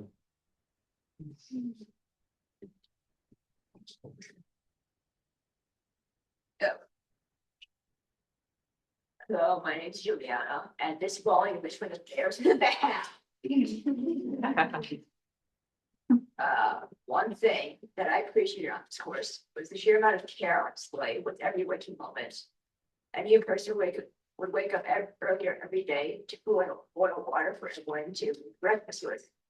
And starting the course off by really embarrassing memories at dinner, having our dietary preferences met for every single meal, lagging behind on a hike, and having Zach be encouraging and giving advice on how to keep my pace and when to get breaks, since I was being kind of stubborn, lagging behind and making exaggerated complaints under my breath, and having Kirsten ask about if my feet were okay, since I was complaining about them. All of my fears being easy to talk to and easy to ask for help from. I couldn't have gone through this course without their care, and I'm grateful for that. It made me feel as if I could be more open to the people around me, and just as if I'm coming out of this course something more than I would have without them. And for that, I feel the need to return that care, which is, what environmental ethics is all about. Figuring out how to care for the environment, to elevate the species around us from more than just resources to beings that we can care for, as we recognize that they give so much to us and that we're obligated to give something in return. This is a view that I kept seeing in various Indigenous people's writings, such as how Volume Deloria Jr.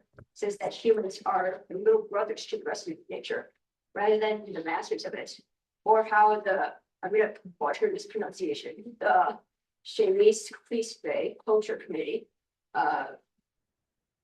emphasized that humans and plants will be being treated poorly, placing the power in these organisms that we in this room probably because below us, rather than the power of humans and like squashing them.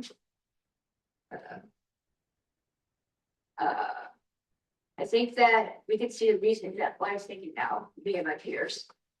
We didn't adopt this mindset, then we've had our own view of nature evolved, added to or sharpened by listening to what somebody with a drastically different view from us had to say.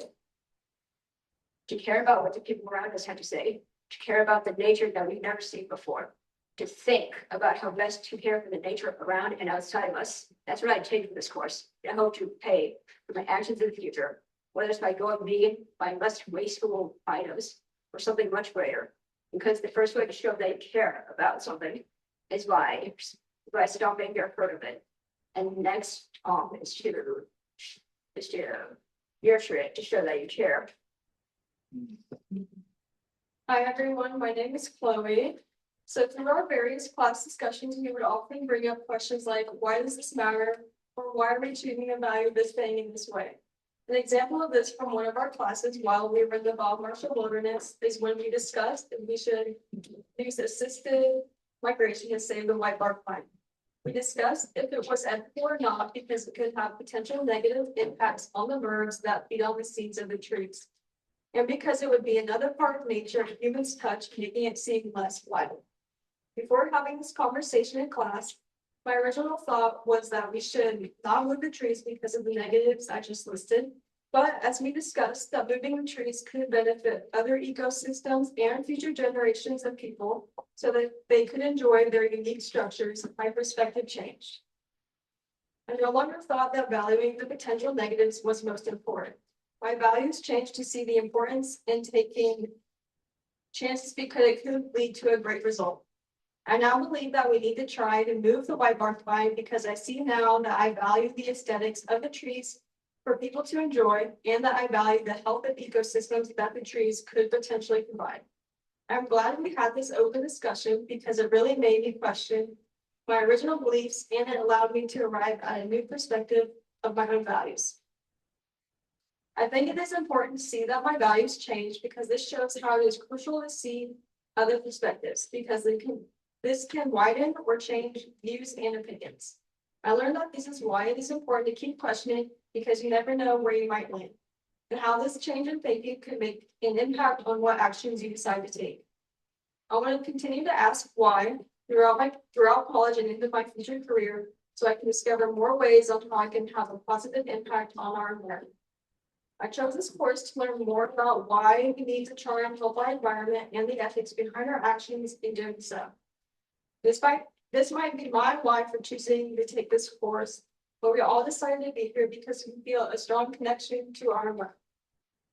We all want to help and learn how we can protect and preserve the wildlife, landscapes, and beauty of our planet. Thank you.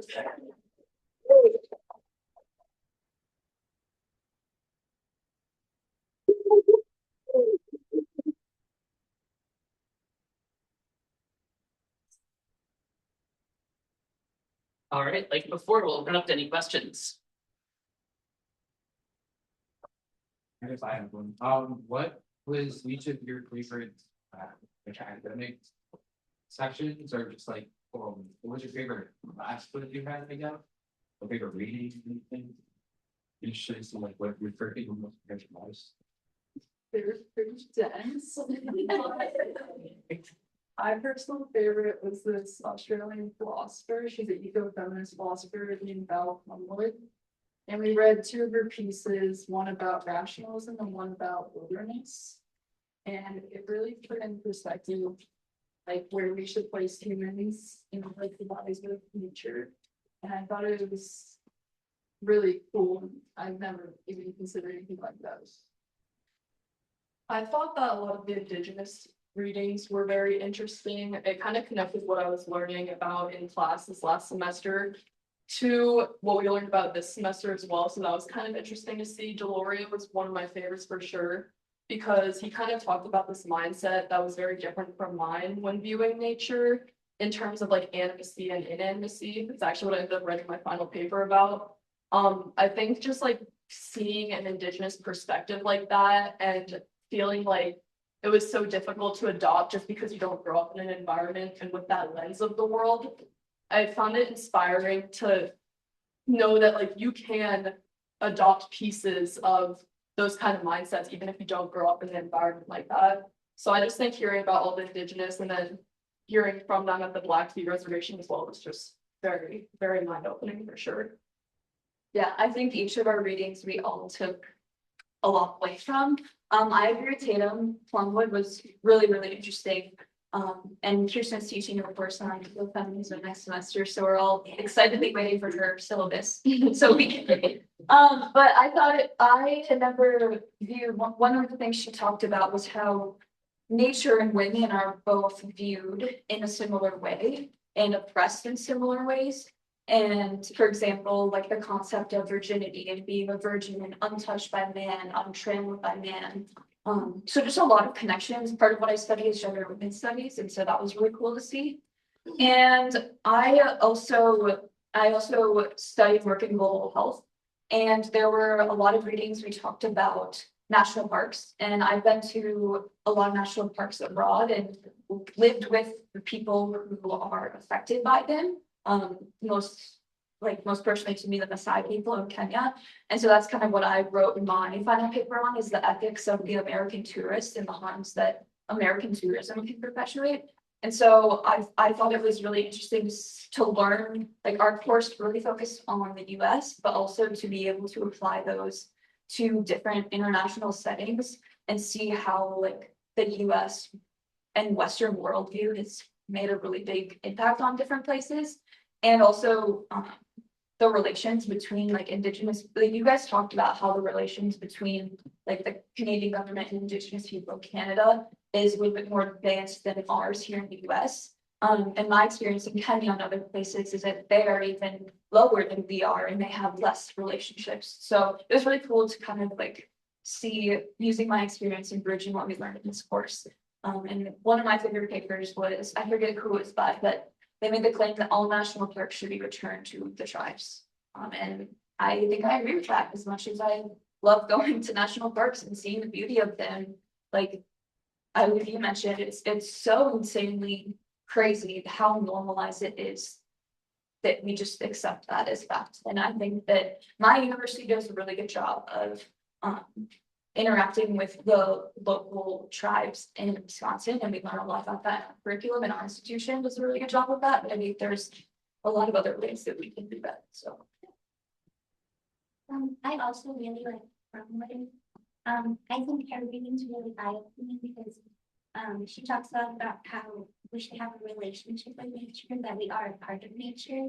And I think when we went to places like we went backpacking in the Bob Marshall Wilderness, it really made you think of where you were at and your impact on it. And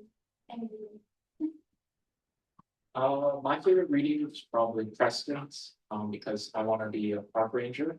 And his paper was about essentially making tough ethical choices about land management in an era of climate change. And he spent a lot of the paper talking about the ethics behind possibly the creation of new parks and new areas to move new species to that will need these new areas to survive, and as their old areas start to disappear. He talked about how there's all sorts of political movements going on behind the scenes, and park rangers and land management's like taught to be, not taught, but told to be, kind of devoid of ethics, when in reality, everything is an ethical question. And that piece tied into probably my second favorite piece, which was the land back movement. Essentially, Indigenous people should be at the forefront of our parks management, because their decisions are pretty much the most ethical you can get. They strike the balance between human use and also, or in my opinion, they strike the great balance between how much a human should use an area, how much you should keep preserved for nature. So those are kind of two favorite pieces. My favorite piece is probably Ralston, since it tried to show how species had intrinsic value rather than instrumental, like how just by living and pursuing being alive, the organism has intrinsic value, that state of being alive, since that's what it values. And how ecosystems, which are made of multiple species, which are made of multiple organisms, are basically hold systemic value rather than just intrinsic, as they both produce value from the organisms that they hold, and also, but they also sort of have that intrinsic value of being alive, since you describe an ecosystem as living, and they stay in the way they are for a while. And it was just like an interesting way of categorizing why do you think of value. So I liked it. I also really like the piece by Val Plumwood, because she talked about how we should value individual non-human beings. And I also really liked how she said that we should view ourselves as in relationship with these non-human beings. And I really want to take that away and try to think of myself more in relation to nature, other than being like separate because we're humans. We have a question or request from home. Oh, yeah. People at home would just love to get a quick introduction from all y'all, your name, where you go to school, and how you end up on this course. Okay, I guess I can start. My name is Tatum. I'm originally from Towns Ranch, Colorado, but I go to school at Loyola Marymount University, which is in Los Angeles. And I am studying environmental science, going to be a junior. And I took a philosophy course last year and I loved it. And my friend Andy from home was like, hey, there's this environmental ethics course in Montana. Like, do you want to do that? I was like, yeah, I would never do that. and then I met with Kelsey and I was like, wow, like, this looks pretty cool. Maybe I should try it. It was a great decision. Yes, we're gonna have practically identity similar stories going on here, but my name's Andy. I'm also from Highlands Ranch, Colorado, and I go to UW Madison. I'm gonna be a junior and I'm studying environmental studies and international studies. And kind of the first part of that story is Kelsey came in and talked in one of my environmental studies classes at UW for about 5 minutes talking about a WRFI course. And I was like, that sounds really long outside with no shower. That's not really for me. And then I went home and I went through the website and I just had this gut feeling that it was something I was supposed to do. And I recruited my pal here and here we are. It was one of the best decisions I've ever made, so. My name is Jess. I am from Onalaska, Wisconsin, and I also go to the University of Wisconsin-Madison. I'm going into my 5th year of undergraduate studies. I'm double majoring in biology and global health with certificates or minors in environmental studies, gender and women's studies, and leadership. And I have participated in similar courses abroad. I've studied abroad 3 times and done an international internship. And so our school advertised this through our study abroad program, actually, it's Study Away. And I came across it, and recently I have been doing research in global health ethics and the ethics of aid work and things like that. And so I saw this course, and I really value how intersectional medicine is. Like, I want to go into medicine and global health, and the environment is a big part of that, and especially its effects on people, like Indigenous people. And so a lot of the aspects of the course were unfamiliar to me in terms of how we think about the environment and ethics. And so I thought that was super interesting to kind of connect to my lived experience. And also, I haven't done as much travel and exploration around the US. I've been to 13 states and I've been to 26 countries. So I thought this was like a great way to bring things back home to like our country and see how maybe there's similarities and differences in places I've experienced in the work I've done abroad to here. And so it's been, yeah, really cool to literally, like we say, like our brains have been exploding every single day of this course. But I think, yeah, it was the best decision, and like we feel like we've known each other for forever and we're like siblings. So yeah, now we're here. My name is Bella. I'm from Canton, Ohio, and I go to Kent State University. Sorry. Good comment from Ohio State. And I'm majoring in environmental studies, and I have a minor in media management. And basically, the head of our geology department sent out an email from an alum from Wild Rockies Field Institute, and I looked into it, and yeah. And I looked into it, and I thought it would be a great opportunity because I haven't really traveled anywhere, so I thought it would be a cool experience to see a different perspective from somewhere else. Hi everyone, I'm Nate. I'm from just outside of Boston, Massachusetts. And I go to Lafayette College in Eastern Pennsylvania. And how I found out about this course is I'm a senior and I switched my major a while ago. So I was down some credits and to get caught up, I needed to take some courses over the summer. And I was going to take a environmental history course. And then I found out about this course, and I just instantly canceled that. I'm glad that I did that. And yeah, and I'll enjoy every second. I'm Juliana. I'm from the Chicago suburbs.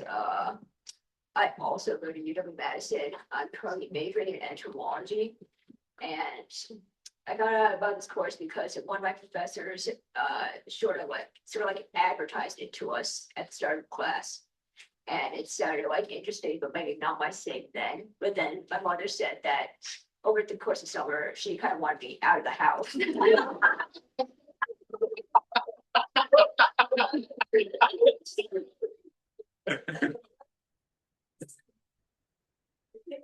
That this would be pretty nice to be like, away from my phone and like in nature or something. And that's why I'm here today.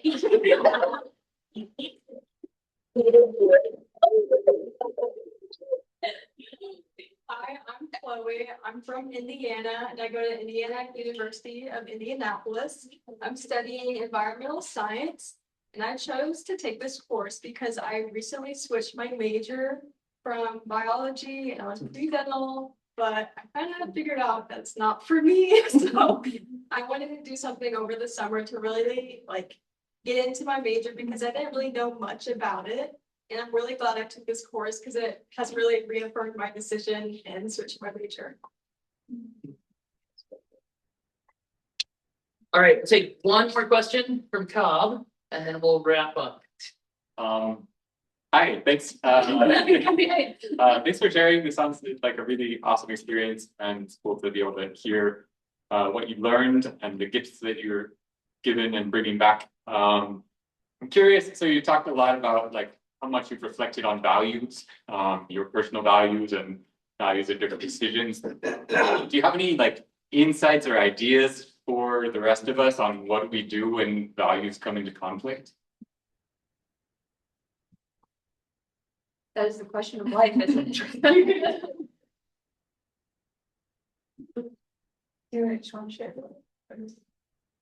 Okay, I think something that has been reaffirmed that one of you mentioned is like humility and also listening. I think that listening, even if you literally have complete opposite views, which happens in so many circumstances, if you are able to have the self-control to like take a step back and listen and actively show that you're listening to someone, even if you deliberately disagree like on fundamental human rights level with them, like showing them that you're hearing what they say and then reciprocating that and saying like, I hear what you're saying.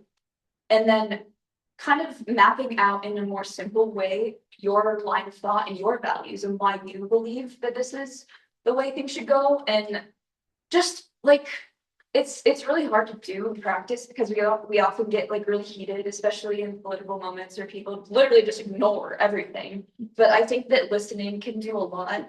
And there's been a lot of examples where people do come to a compromise, or you can change someone's mind. Like that's something that I've surprisingly found when like traveling places and talking to strangers, because I solo travel a lot, so I talk to strangers a lot, is just by sharing your personal like views on things or examples from your life, it can change someone's complete vision of what they had imagined. And so it's like one of you guys said, it's like the little moments and the little things that you do while also like having respect. And that's something that I think we talked about in a lot of our meetings is like the value of respect for nature, respect for ourselves, respect for others is like, we're all humans. No human is, in my opinion, any like of greater value or less value. Like we're all just the species here on the planet floating around in the middle of nowhere. Like that's the reality. And so that's how I try to view it. It's like someone else has something they want to say and there's a reason why they believe that.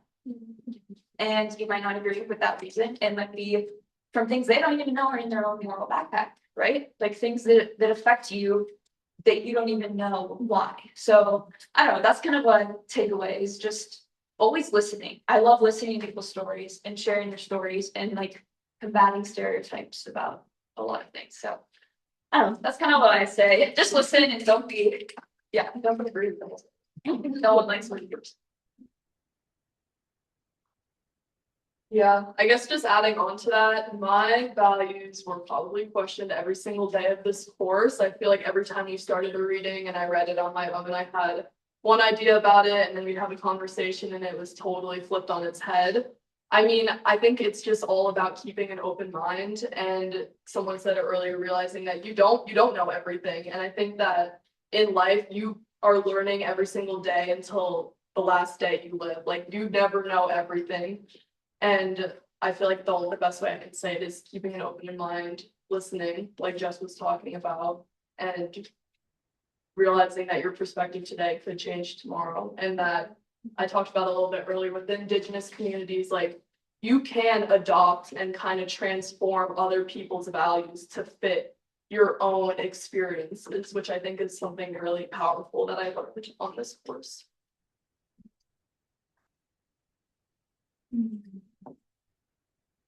I guess one more thing I would quick is to just be curious about everything and everyone and always approach anything knowing that they're gonna have different values than you because no one's identical. And like just having that curiosity to like listen and think and be like, oh, like maybe I do like this, maybe I don't. Like, I think that's important.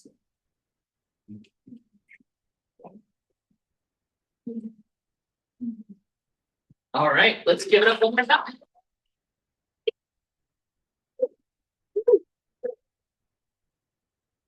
Yeah, since back down, I'll just say a couple final words. Again, thank you all for coming. Those of you that are here, thank you all at home for watching along and helping to celebrate these wonderful students' experiences. As we wrap up, we'll turn off the Zoom and then kind of just break out and we can mix and mingle. Everybody here. We've got some snacks and cookies, and there's some beverages. If you are of age, your course is now officially over. If you like, if you are not of age, you may not have that.